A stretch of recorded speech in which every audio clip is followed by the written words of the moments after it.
ನೋಡೈಶು, ನಾನು ನೋಡ್ದೆ ನೀನ್ ಅವನ ಜೊತೆ ಬೈಕಲ್ಲಿ ಸುತ್ತಾ ಇದ್ದೆ. ಯಾವಾಗ್ಲೂ ಬಿದ್ರೆ ತುಪ್ಪದ ಕೊಳದಲ್ಲಿ ಬೀಳ್ಬೇಕು, ಹಿಂಗೆ ಕೊಚ್ಚೆ ಕೊಳದಲ್ಲಿ ಬೀಳ್ಬಾರ್ದು. ಇದು ನಾನ್ ನೆನ್ಪಿಟ್ಕೋ.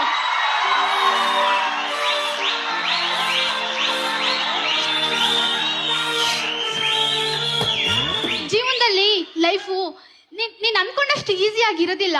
ದುಡ್ಡು ಇಂಪಾರ್ಟೆಂಟ್ ಅಲ್ಲ, ಪ್ರೀತಿ ಇಂಪಾರ್ಟೆಂಟ್ ಅಂತ ಈ ಕ್ಷಣಿಕ ಅನ್ಸ್ಬೋದು ನಿನಗೆ. ಆದ್ರೆ ದುಡ್ಡು ಯಾವಾಗ್ಲೂ ಬೇಕು. ನೀನು ಪ್ರೀತಿ ಮಾಡ್ಕೊಂಡೆ ಗ್ರೀಸ್ ತಿಂತೀನಿ ಅಂದ್ರೆ ಆಗಲ್ಲ. ನೀನ್ ಅನ್ನನೇ ತಿನ್ಬೇಕು. ಅವ್ನ್ ಮೆಕ್ಯಾನಿಕ್ ಜೊತೆ ಹೋಗಿ ಇಲ್ಲ ನಾನು ಅವನ ಜೊತೆ ಪ್ರೀತಿ ಮಾಡ್ಕೊಂಡು ಗ್ರೀಸ್ ತಿಂತೀನಿ ಅಂದ್ರೆ ಅದು ತಪ್ಪಾಗುತ್ತೆ.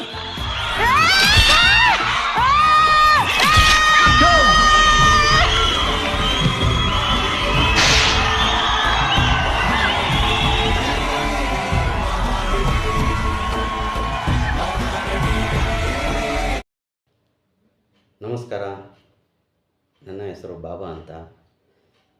ಏನಪ್ಪ ಮಾತು ಅಂದರೆ, ಮೊನ್ನೆ ಜೀ ಕನ್ನಡದಲ್ಲಿ ಎಲ್ಲರೂ ನೋಡಿರ್ತಾರೆ ಅದು ಚಾನಲ್ಲು.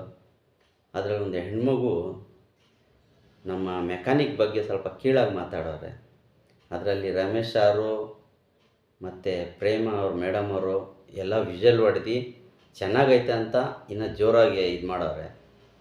ಯಾಕೆ ರಮೇಶ್ ಅವರವರೇ, ಪ್ರೇಮ ಮೇಡಮ್ ಅವರೇ, ಅಲ್ಲಿರೋರು ಅಷ್ಟು ಆಡಿಯನ್ಸ್ ಹತ್ರ ಆ ಹೆಣ್ಮಗಳು ತಂದೆ ಹತ್ರ ವೆಹಿಕಲ್ಸ್ ಇಲ್ವಾ? ಅದೇ ವೆಹಿಕಲ್ಸು ನಿಮಗೆ ಅರ್ಧ ರಾತ್ರಿ ಟೈಮಲ್ಲಿ ಕೆಟ್ಟಿ ನಿಂತಾಗ ಇದೇ ಮೆಕ್ಯಾನಿಕ್ ಅವ್ರು ಬಂದು ನಿಮಗೆ ರೆಡಿ ಮಾಡಿಕೊಟ್ರೆ ನೀವು ಸೇಫಾಗಿ ಮನೆಗೆ ಹೋಗಿ ತಲುಪೋದು. ಸೊ ಮನೆಗೆ ಹೋಗಿ ಕೆಟ್ಟಿದ್ರೇನು ಫೋನ್ ಮಾಡೋದು ನೀವು ಯಾರಿಗೆ? ಮೆಕ್ಯಾನಿಕ್ ಅವ್ರಿಗೇನೆ.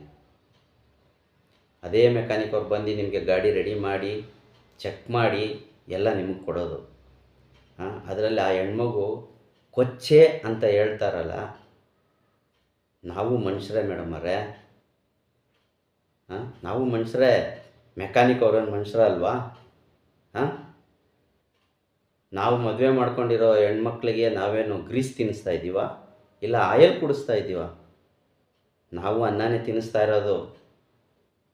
ಆ ಹೆಣ್ಮಗು ಹೇಳುತ್ತೆ, ನೀನು ಕಾಲಿಕ್ಕಿದ್ರೆ ತುಪ್ಪದ ಕೊಳಗ ಒಳಗಡೆ ಕಾಲಿಕ್ಕು ಅಂತ. ಆದರೆ ಬಡವ್ರು ಯಾರೂ ಇಲ್ವಾ? ಬಡವ್ರು ಹೆಣ್ಮಕ್ಳೆಲ್ಲ ಹೋಗ್ಬೇಕು? ಇವತ್ತು ನಾವು ಮೆಕ್ಯಾನಿಕ್ ಅಂತ ಕೆಲಸ ಕಲ್ತಿದ್ದು ಯಾಕೆ? ನಾವು ಎಜುಕೇಷನ್ ಮಾಡಿಲ್ಲ ಅನ್ನೋ ಒಂದು ಇದಕ್ಕೆ ನಾವು ಮೆಕ್ಯಾನಿಕ್ ಕಲ್ತಿರೋದು. ಮೆಕ್ಯಾನಿಕ್ ಕಲ್ತಿದ್ರೇನೋ ಡಾಕ್ಟ್ರಕ್ಕಿಂತ ಒಂದು ಕೈ ಹೆಚ್ಚೇ ನಾವು. ಡಾಕ್ಟ್ರನ್ನ ಆಪ್ರೇಷನ್ ಮಾಡಿ ಏನೇನಾಯಿತು ಅಂದರೆ ಸಾರಿ ಅಂತ ಕೈ ತೊಳ್ಕೊತಾರೆ. ನಾವು ಹಂಗಲ್ವಲ್ಲ, ಗಾಡಿ ಕೆಟ್ಟೋಗಿರೋ ಗಾಡಿ ಅದು ಕೊನೆಗೆ ರೆಡಿ ಮಾಡಿ ಅದಕ್ಕೊಂದು ಹಂತಕ್ಕೆ ತರಿಸಿ ಆ ಕಸ್ಟಮರ್ ಕೊಡೋವರೆಗೂ ಅದು ನಮ್ಮ ಜವಾಬ್ದಾರಿ ಇರುತ್ತೆ. ಅದರಲ್ಲಿ ಆ ಹೆಣ್ಮಗು ಅಂತ ಹೇಳ್ತಾರಲ್ಲ ಕೊಚ್ಚೆ ಅಂತ, ನಾವು ಕೊಚ್ಚೆಗಳ ಹೇಳಿ? ಅದಕ್ಕೆ ನಮ್ಮ ಮೆಕ್ಯಾನಿಕ್ ಮಿತ್ರರಿಗೆ ಎಲ್ಲರಿಗೂ ಈ ಮಾತಿಂದ ತುಂಬ ಹರ್ಟ್ ಆಗಿದೆ.